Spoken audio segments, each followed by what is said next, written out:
Hello, hello. It is Rita and Scott again doing our Cosmic Dialogue. We don't know if we're sharing this with the world. We might later on. We might not. This could be just for us.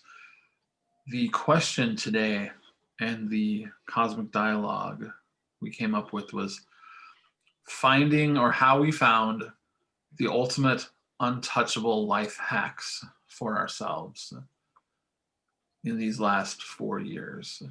So we're going ahead to 2025. How we found them and what we found to be the most ultimate life hacks to make us almost untouchable. Ooh, yeah. Well, back in 2021, we were already feeling that we were doing that. We just couldn't exactly explain it or show evidence to other people because here we were right in front of them. So how are we outside of the reality that was being created for us? We couldn't explain it, but we were not going by the rules that were being set forth for us. We were not, well, I won't list all the things we were not. We were thriving, and we just, I remember that day that the Capitol was breached, when people were allowed to breach the Capitol. I just had this feeling that like everything was falling into place, like luck. It looked like luck, but it was something more mathematical and scientific. And for instance, we had noticed it with you. Well, between us, I sent you something in the mail and it didn't get there and it didn't get there. We were getting concerned. And then as soon as we both realized that, no, it's perfect if it doesn't arrive now, because after the first of the year is better. And the next day it showed up. So we had nothing to do with the delay, but it was delayed and it worked out perfectly. So those kind of things just kept happening. So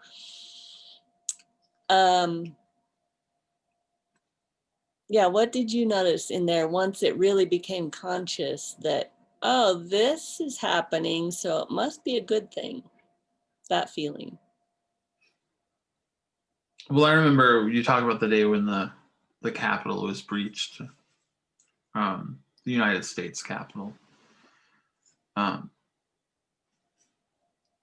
I do think that there is an element of luck and serendipity that we can tap into and that we can actually ride along with.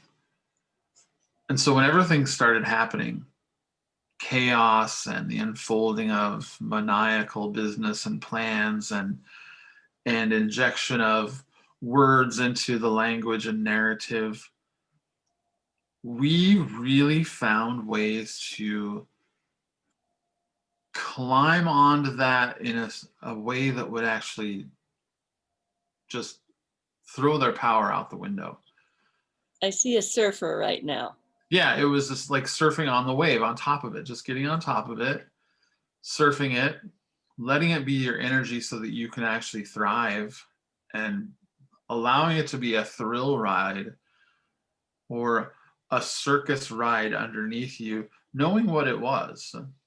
This is all theater. This is all an act. This is all a bunch of crazy chaos, and we can play with that. And that was a way to disarm the crazy so it wouldn't penetrate us psychologically. We were just like, wow, look at the fun they're putting out there for us. We're going to just, for a time, we wouldn't abuse it and like get addicted to that. But what can we do to kind of diffuse that so that we don't get emotionally or psychologically programmed or addicted while that was happening. So that was a huge life hack that we learned right away. Take every bit of chaos and turn it into a wild ride carnival display to just fuel you with passionate laughter to break the whole hypnotic trance that it was meant to give you. Yeah, I was giving quite a few standing ovations around that time. Well done. I Yeah, enjoyed a turn of events you just scripted in there. I know.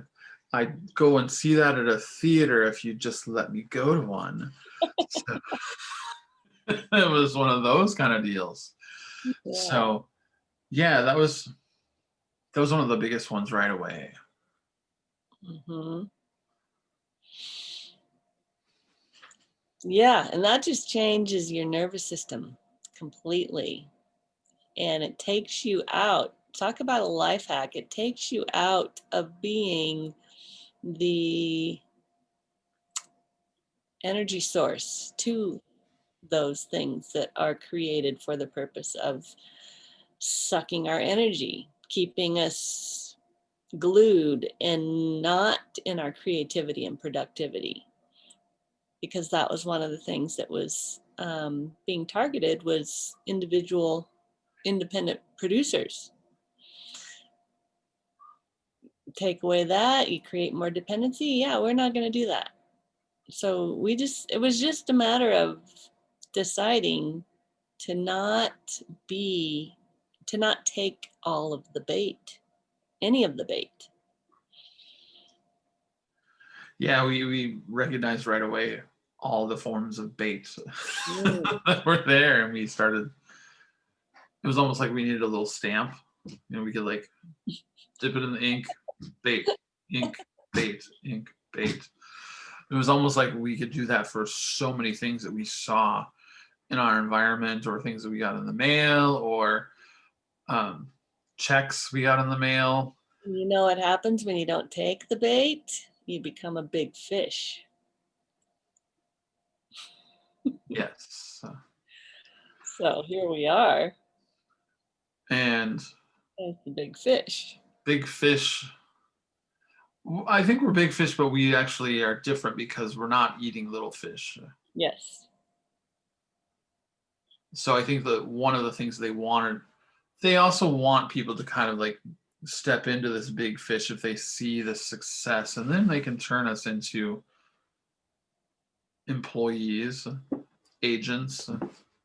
So that was something we just knew right away that wasn't for us. So we weren't about to swallow a little fish just because Oh, yeah. we didn't take the bait that they gave us. Right. We nourished ourselves with better food, better information, meditation, Mm-hmm. um, in-person connection. Yeah. Making more big fish. Yes, yes. What are some other things? What are some other really cool life hacks that we stumbled across, or that we just became over the last 5 years, It's 4 years? almost hard to remember because it's so different now. And our life hacks, we didn't have to teach them to anyone. They just started having ripple effects outward. And so we just kind of naturally stepped into that flow. And so there was no hacking really. Um, it was just a popular way of saying it back at the time. Um, and things just sort of we got used to things being inexplicable as far as we were concerned, very explicable as far as the systems that were crumbling and why they were crumbling, and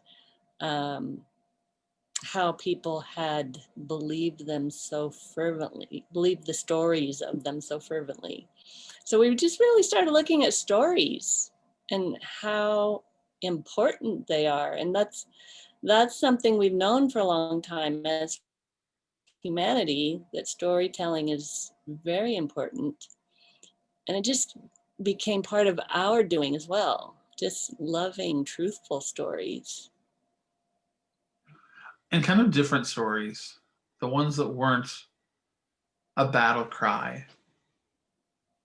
We talked about this years ago about how you're almost initiated into a battle cry for a cause or a side or an army to wage their war for them. And through stories that didn't include that, or stories of detaching from that, or saying, here's a story about me as an independent person who refuses to be a soldier for anyone's war amongst whatever side. And here's my story of how I lived. Mm-hmm.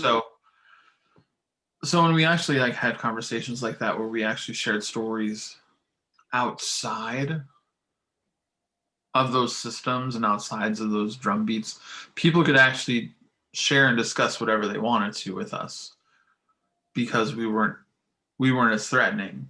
We weren't um, we weren't trying to pull them into a further crazy heightened alertness that they could get drummed up if we were on their side, and we weren't there to repel or demonize them or argue from another side. Mm-hmm. So that was very important. Yeah. And we realized how we had been telling stories for 3 years already back then. And so we just did that more consciously, and we started to tell other people who were curious the potential of their stories. Well, just think, in a year you could be all of these positive growth inducing things. And so we started to do that really regularly with others. It was just a breath of fresh air to be able to share those stories. Mm-hmm. They were outside of, well, and outside and inside. So I want to say it kind of felt like we were creating a bigger and expanded inner dialogue, a deeper inner dialogue that was detached from the narratives of the day. And actually, these were more spiritual, soul based, not just achievement based, just like, what do you want to do with your life in a year? No, let's like feel what you're going to feel while you're living that next year. Yeah. And it would actually, people had came back to us and over the years and said, I feel like my whole body, all my cells are different now that I've been doing this for 4 years. And you and I have been doing this for 7, going on our 8th year. Mm-hmm. So I find it really amazing, and I really hope, it's my hope, and if we were to go even further, we'd see greater ripple effects of this inner dialogue just really penetrating through individuals as kind of like this new kind of quiet revolution. It's like a revolution of the soul and the heart, and it's not a fighting kind of revolution. It's not a warring revolution. It's a That's a real fun awakening revolution, different than this new age awakening. So it's a real, you really wake up and you're awakening to, I can do that because I'm a being who is interdimensional with all possibility. I can do that. If I want to build a barrier for me so that I'm not programmed, I can do that. And I can go there now and decide how I'm going to do it. Yeah. And essentially what we were doing is remote viewing. And so we got really conscious about building that ability and using it in our business and using it personally, because it's just something that can be done. So why not? and that's just, and now it's like, oh, why didn't we do that sooner? Yeah, yeah. Everything in its own time.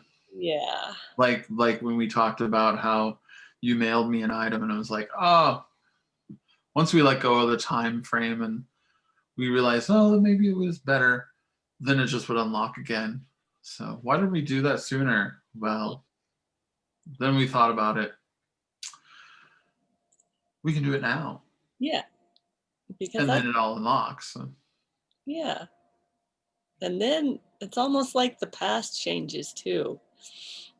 It's really wild, and scientists are starting to get curious about it. So that's fun. Mm. It's really have it's really fun to have things you just innately know mathematically proven or formulated. Right. Just mapped against a wall or on a whiteboard. You're like, okay, that's how it works. I don't understand what's up there, but I understand it works. Yeah. Yeah.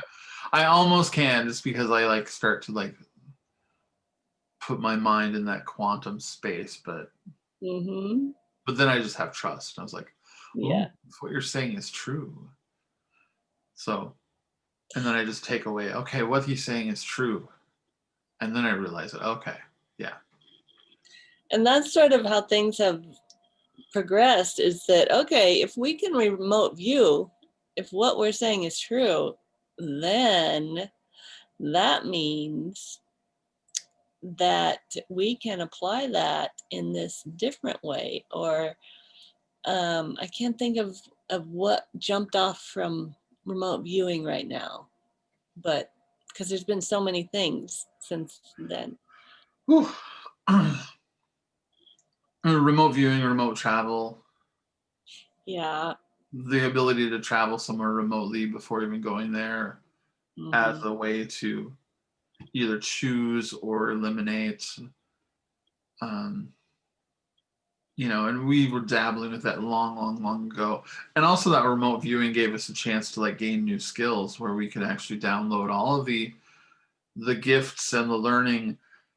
Say we wanted to, oh, I'd love to spend a year in Brazil having coffee and conversations with people right underneath Christ the Redeemer, the big seven wonders of the world statue. Well, we could remote view that, decide if that was something we could wanted to do, and not only that, we could remote view that and download all the information, all the things that would happen, and as knowledge. This is what happened when when I remote viewed myself doing this.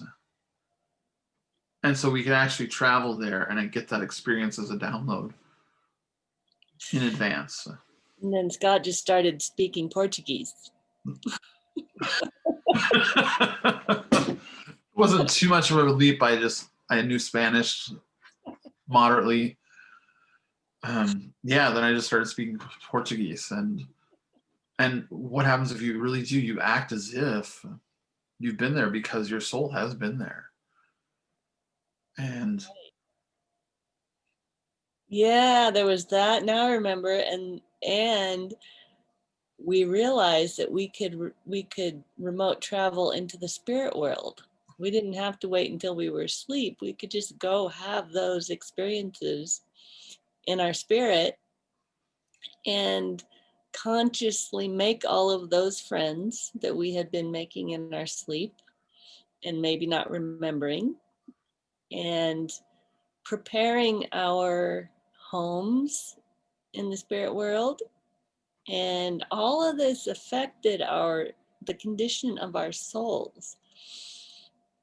And so our physical bodies are really showing the effects of all of those things. And none of it had to do with hard work and discipline and spiritual practice. And yes, a devotion to the truth of what we are and what's here for us, and devotion to wanting to connect and be closer to divinity and to God. But that's not hard work. It's also just throw achievement out the window. Throw it out. Throw it out. Like, your idea of achievement is limited. That is one of the most limiting beliefs we have, is this achievement belief.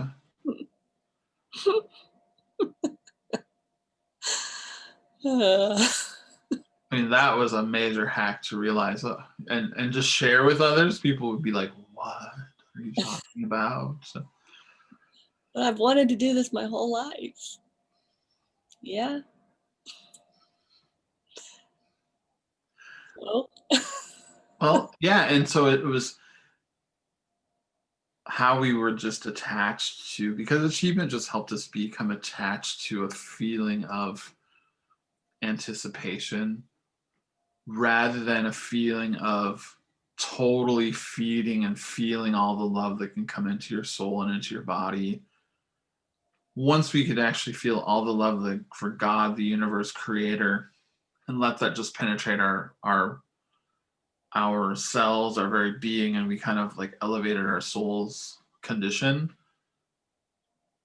What came out of that was more of a, now I feel this way, and so of course I'm going to do this because I've changed my soul's condition.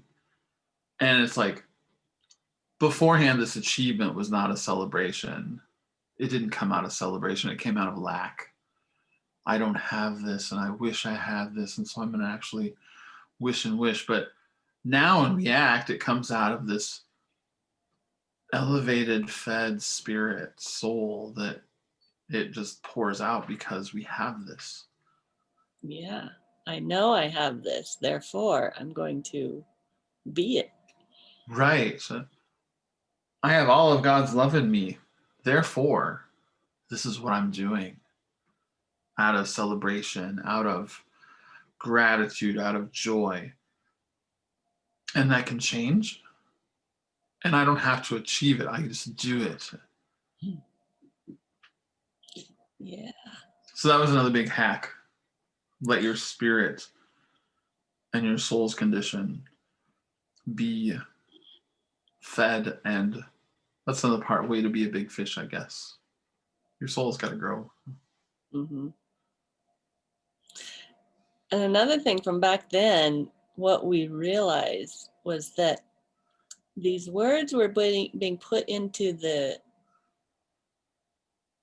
conversation, just repeated. It was for, and we knew it was for a purpose, because the predatory class at that time, the dark forces, didn't do anything without a reason. And so we noticed when these words would pop up, and that day that the Capitol was breached, we kept hearing that word, breached. And I started to realize, that's not the only thing that was breached.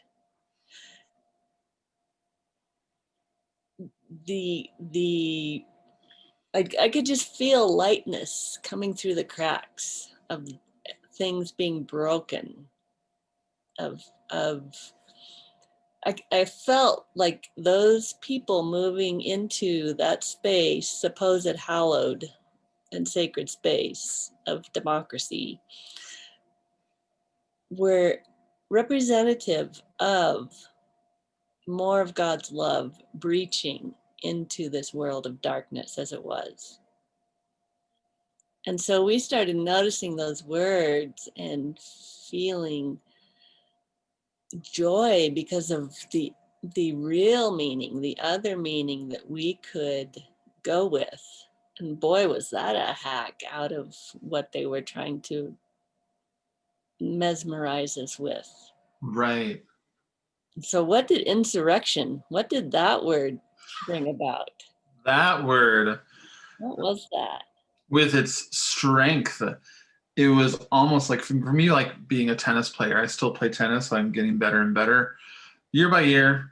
And I don't have to achieve it, but it just what happens. But insurrection, because that word is so huge and so big and so strong, what a fuel that provides when you just have to put your hand up or your racket up, and it goes back just as hard.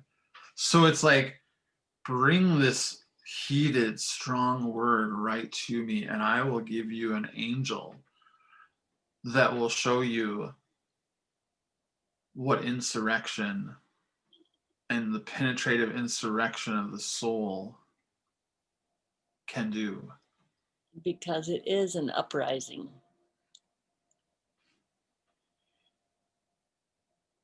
Yeah. So it's for me, when I saw her, felt those words first, we can actually choose to be offended, or we can choose to feel the weight of them and thinking, oh, they're calling it insurrection, terrorism, and Yeah. we can choose to have that just weigh upon our heart and create those feelings of fear or helplessness. But we can actually, like a breach, what a gift to breach a barrier with God's love, to actually breach uh, a place that is no longer serving us energetically. And I'm not talking about like any individual's actions, but for them to feel that breach, what a gift that was. They felt that breach. They felt the strength because they said the word. It was insurrection.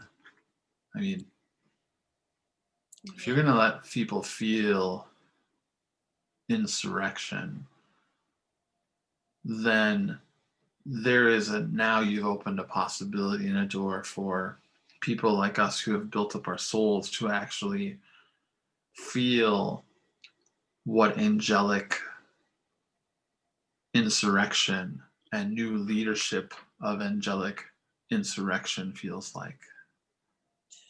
Yes. And they kept showing it over and over and over again, these people just flowing through and in.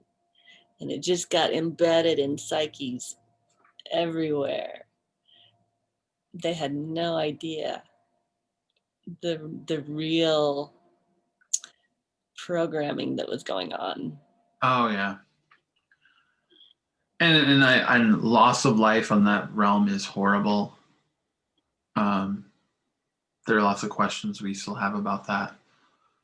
How they used common everyday people throughout that, and then how they used these common people to actually spread their agenda again, to further divide and further things like hate. And if this were this, and divide by race and come up with other terms. And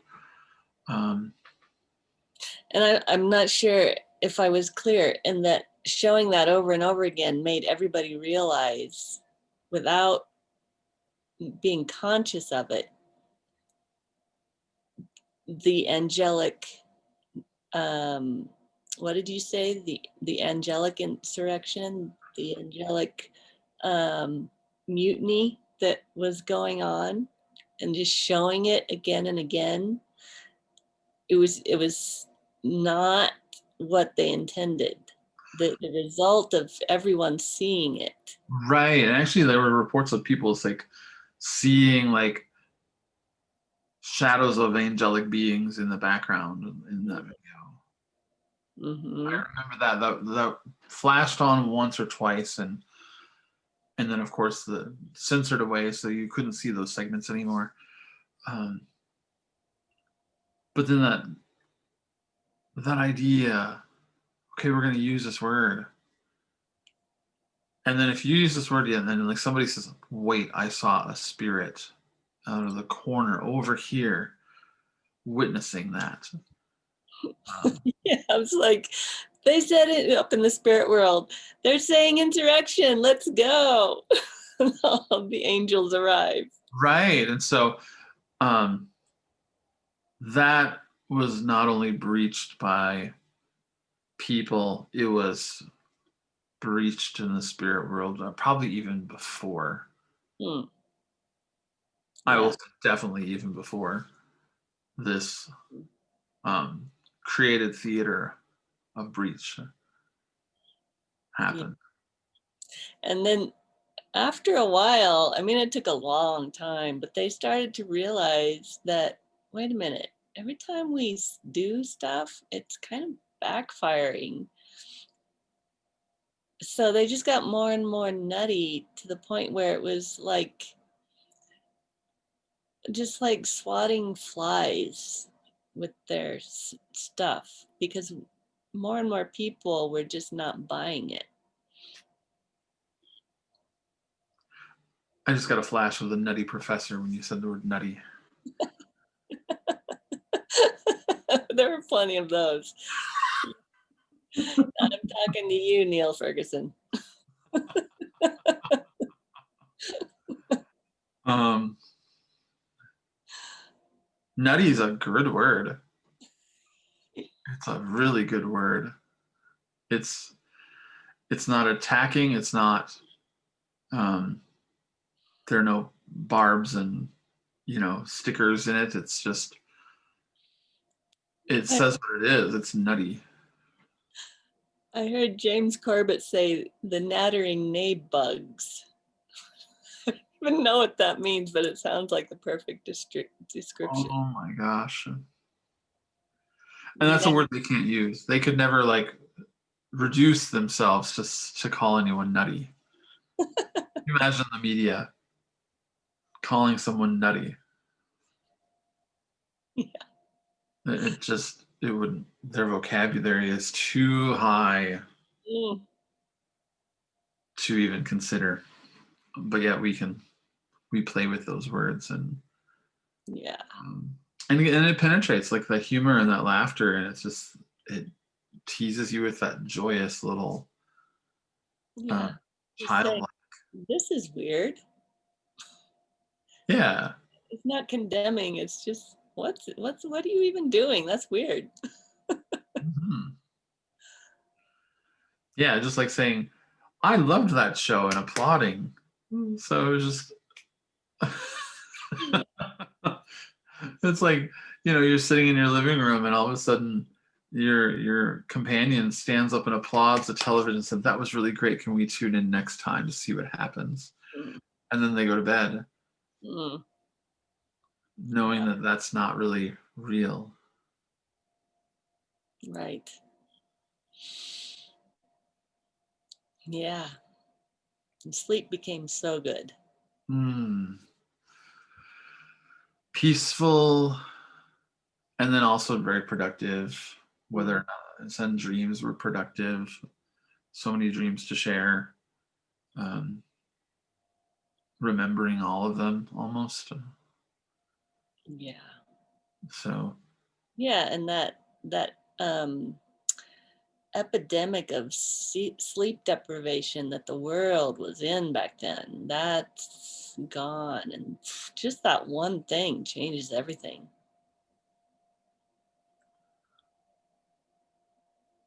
it's interesting how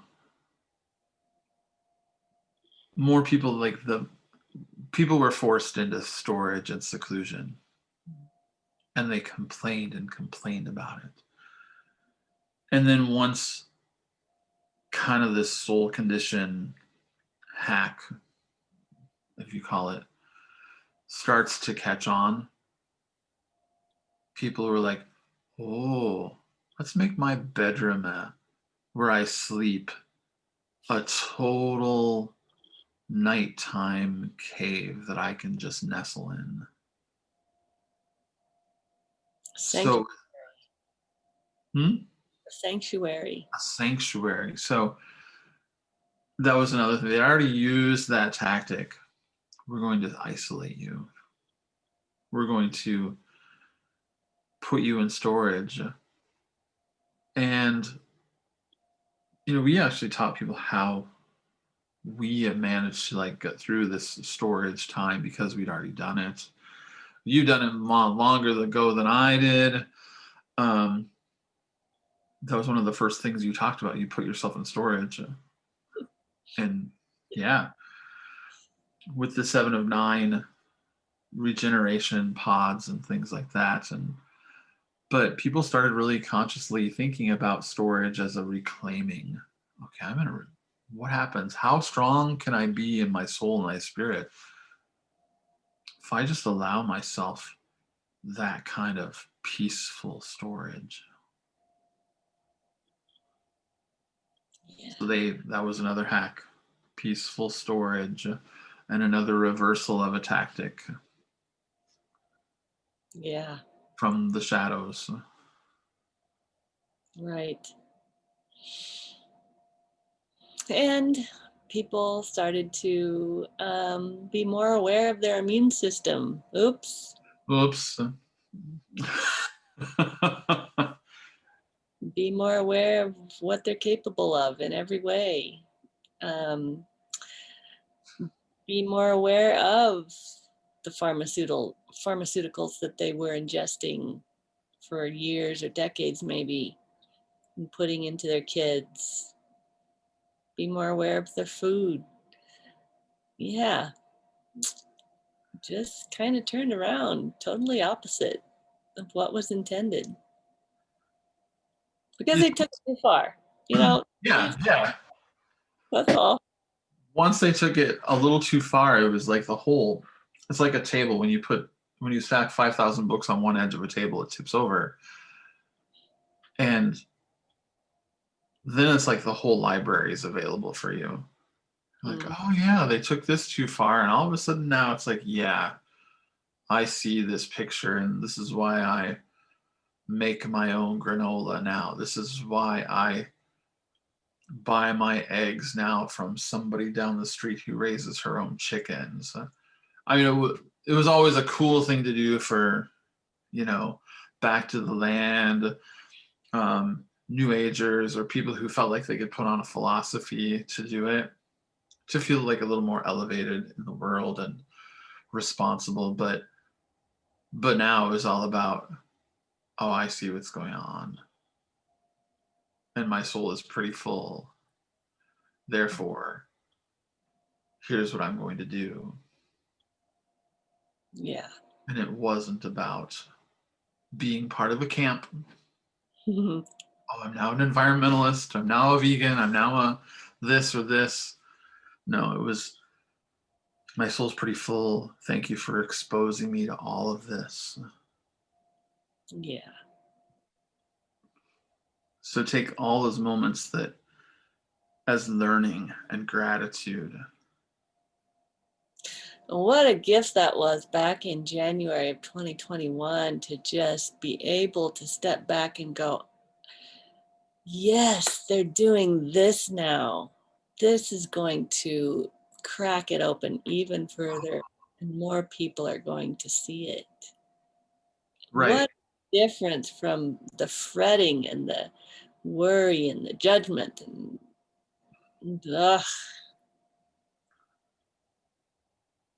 Yeah, I mean, cracking open. That is such the great term. That was pretty much what happened.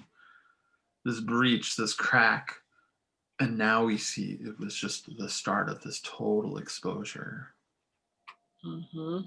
Humpty Dumpty fell off the wall. Yeah, he did have a great fall. So yeah, and you can see things that follow through logically, chronologically over the last 5 years, just based on that event. Mm-hmm. So it's quite a Thank you, John Podesta. We're very, yes. Um, and all of your friends. whomever you decide to say orchestrated or created that or encouraged that, it doesn't matter. Simulated it, planned for it. Yep. For calculated its arrival so that they could use it to discredit. I mean, Mhm. all of it. Yep. Manipulated everybody to show up so that it could play out. Yeah. Gee, what would that have looked like if there weren't hundreds of thousands of people there? Ah, It wouldn't have been a very dramatic climax for that episode. no, no, and all those old ways of protest have been. Uh, we all know that those are the old way, Hmm. and it's almost that sometimes we are just sort of like providing an illusion to those forces that they are still in control. Hmm. I kind of chuckle. Oh, they think that we're compliant. We've done a really good job of being covert because they think we're compliant. They're leaving us alone.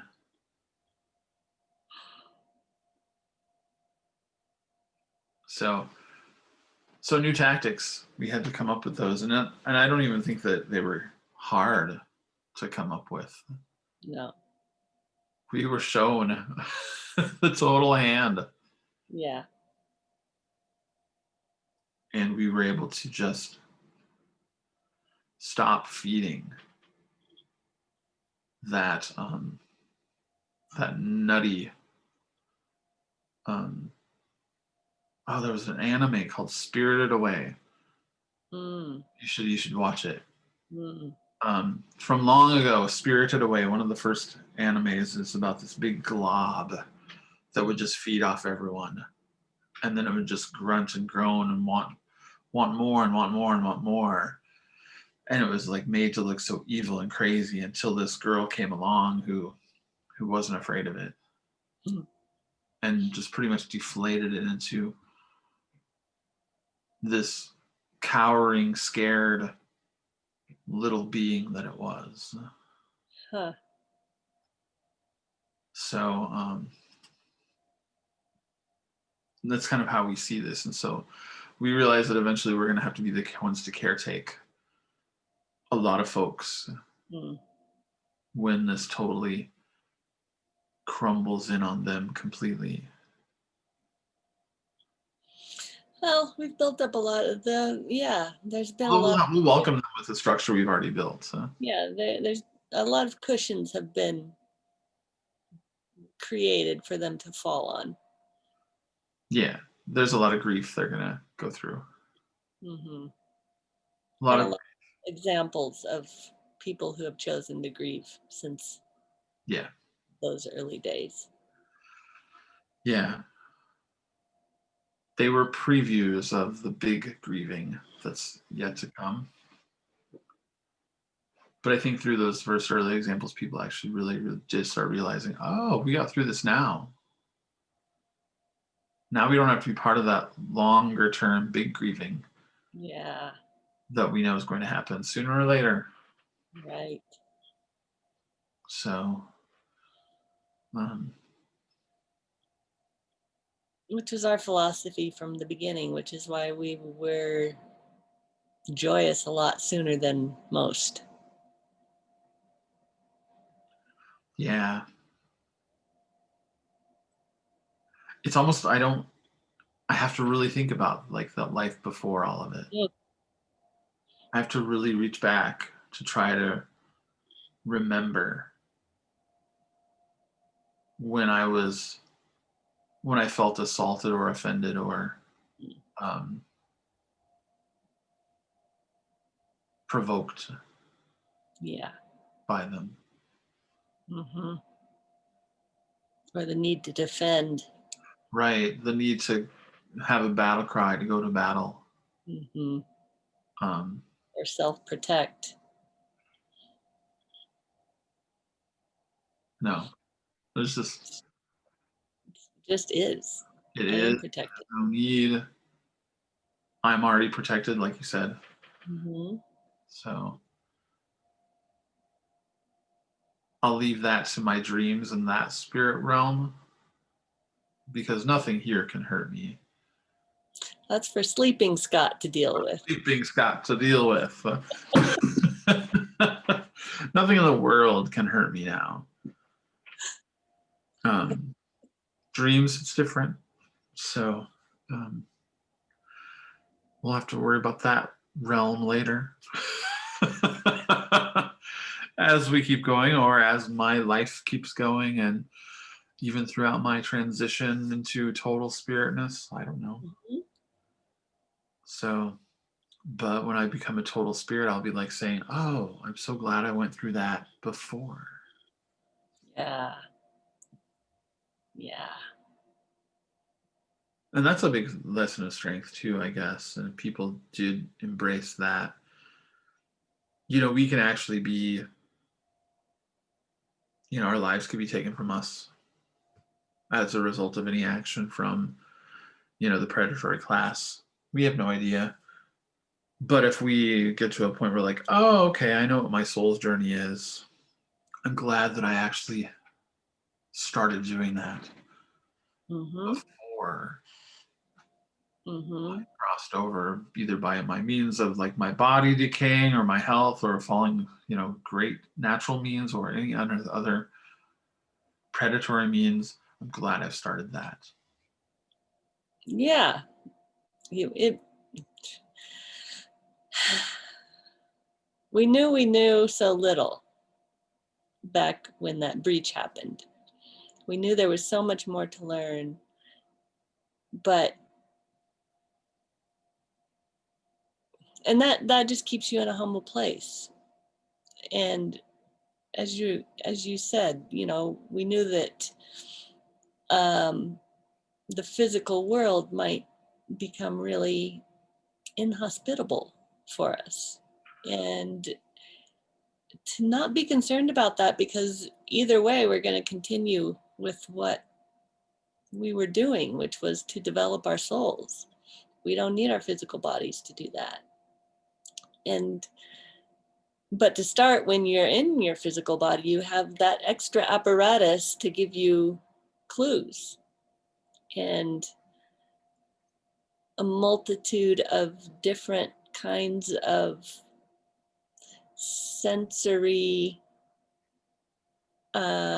indications of what you're capable of.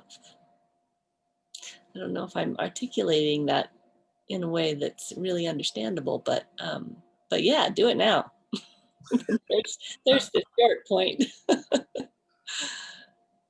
Yeah, this physical world is just, it feels like, I mean, all we're really doing is opening a book Mm-hmm. for our own story. When we're in the spiritual world, we have all books available at all times and all moments, but we get the time to open up a book and write that and read that. And um, that's all, that's what this life is for. Collapse it so that we as spirits can open and write a book in one dimension to add to all dimensions that we'll then experience later as a whole. So at least that's my theory going on right now, which could change. That's the most distilling down I could come up with right now. So, and what a great way then to write this epic, fantastic book. And that you'll take that with you to that spirit realm. Yeah. So write a good book. Hmm. Yeah. Yeah, all the gratitude comes with you, all the learning and the joy through that book that you read and you write at the same time Hmm. And live. and live. So